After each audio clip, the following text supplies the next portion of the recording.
لک الحمد یا اللہ الصلاۃ والسلام علیک یا رسول اللہ اما بعد۔ سلسلہ ہے ناظرین کے طرف سے پوچھے گئے سوالوں کے جواب پیش کرنے کا۔ ہمارے ناظرین میں سے ایک نے سوال کیا ہے کہ ہیئر ٹرانسپلانٹ کروانا، یا انہوں نے اپنی بات لکھا ہے کہ ہم نے ہیئر ٹرانسپلانٹ کروایا ہے، اور ہیئر ٹرانسپلانٹ میں اس تعلق سے انہوں نے پوچھا ہے۔ تو پہلے تو ہم لوگ یہ سوچ لیتے ہیں، اس پر غور کر لیتے ہیں کہ ہیئر ٹرانسپلانٹ یہ کروانا کیسا ہے، درست ہے یا غلط ہے، کیا اس کا معاملہ ہے؟ آئیے توجہ کے ساتھ جواب سنیے۔ ہیئر ٹرانسپلانٹ جو ہے یہ ایک ایسا پروسیس ہے کہ جس کے ذریعے مختصر سی ہی صحیح لیکن سرجری کر کے آدمی بال لگاتا ہے۔ جس طرح مثال کے طور پر آپ کوئی پودا لگاتے ہیں کھیت میں، اور پھر وہ پودا کی نشو و نما ہوتی ہے، یوں ہی لگ بھگ آدمی کے سر میں کسی طرح ہلکی پھلکی سرجری کے ذریعے یا کسی طرح سوراخ کے ذریعے سوراخ کر کے پھر بال کو گاڑا جاتا ہے، کاشت کیا جاتا ہے کھیتی کی طرح۔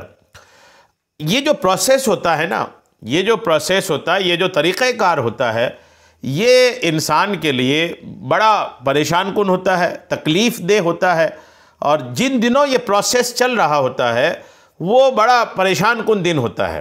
آدمی درد میں مبتلا رہتا ہے، پریشان حال رہتا ہے۔ یہ معاملات ہوتے ہیں، یہاں تک کہ یہ بھی ایسا تجربہ میں آیا ہے کہ آدمی شروع میں شوق ذوق میں تو ہیئر ٹرانسپلانٹ کے لیے تیار ہو گیا، لیکن جب پروسیس چلنے لگا نا تو پریشان ہو گیا، اور پھر غور کرنے لگا، بولنے لگا کہ کاش میں ہیئر ٹرانسپلانٹ نہیں ہی کرواتا، پہلے ہی کنڈیشن میں رہتا تو ہی بہتر ہوتا۔ اس طرح کی بھی باتیں لوگ کہتے سنے گئے ہیں۔ تو ہیئر ٹرانسپلانٹ اگر آپ کروانے جا رہے ہیں تو پہلے سے رک جائیے۔ کیا کیجئے گا؟ آپ ٹوپی پہننے کی عادت ڈال لیجئے، امامہ پہننے کی عادت ڈال دیجئے۔ الحمدللہ آقا کریم علیہ السلام ہمیشہ امامے میں رہتے تھے، ٹوپی پہن کے رہتے تھے، سر چھپا کے رہتے تھے۔ تو کھلا سر تو ہمیں رہنا ہی نہیں، ہم مسلمان ہیں۔ جب کھلے سر رہنا ہی نہیں ہے تو پھر بال ہے نہیں ہے، اس سے فرق نہیں پڑتا۔ اور جب قدرتی طور پر اگر بال جھڑی گئے ہیں تو پھر بلا وجہ زینت کے لیے، وہ بھی مرد کے لیے تو زینت بھی درست نہیں ہے، زینت کے لیے اپنے بال یوں کروانا کہ اس میں ہیئر ٹرانسپلانٹ کروانا، اور اس کے لیے اپنے آپ کو تکلیف میں ڈالنا، شرعاً اس کی اجازت نہیں ہے۔ جی ہاں، شرعاً اس کی اجازت نہیں ہے، اور اس پر احادیث پاک میں اس طرح کی باتوں میں لعنت بھی آئی ہے۔ ایک حدیث پاک آپ سن لیں۔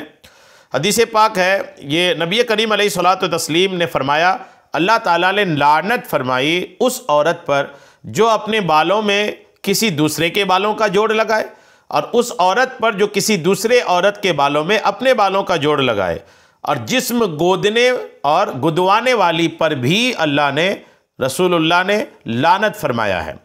تو یہ بھی ایک طریقے سے گودنا ہی ہے، اس لیے ہیئر ٹرانسپلانٹ سے آپ پرہیز کیجئے، یہ مصیبت میں اپنے آپ کو نہ ڈالیے، انشاءاللہ دنیا اور آخرت میں آپ کی بھلائی رہے گی۔ اللہ تعالی ہم سب کو شریعت کے تمام مسائل سیکھنے، سمجھنے اور اس پر عمل کی توفیق عطا فرمائے۔ آمین بجاہ النبی الامین صلی اللہ تعالی علیہ وسلم۔